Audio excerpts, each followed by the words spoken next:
তোমাদের সামনে একটা জামানা আসছে, জামানা সবরিন, কঠিন সবরের জামানা, কঠিন সবরের জামানা। ওই জামানায় ঈমান ধরে রাখাটা হাতের মধ্যে জ্বলন্ত আগুন ধরে রাখার মতো হবে। নবীজি বলছেন ঈমান ধরে রাখাটা হাতের মধ্যে আগুন ধরে রাখার মতো কঠিন হবে।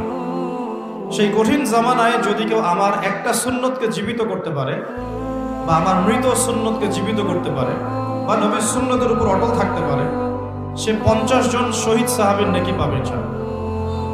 সাহাবী কাকে বলে?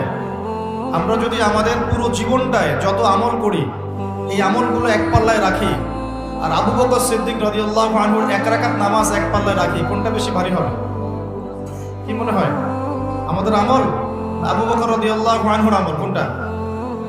নবীজি বলছেন 50 জন শহীদ সাহাবীর সমান নেকি পাবে কে? যে কঠিন যুগে নবীর সুন্নতের উপর চলবে এবং সেই সুন্নতকে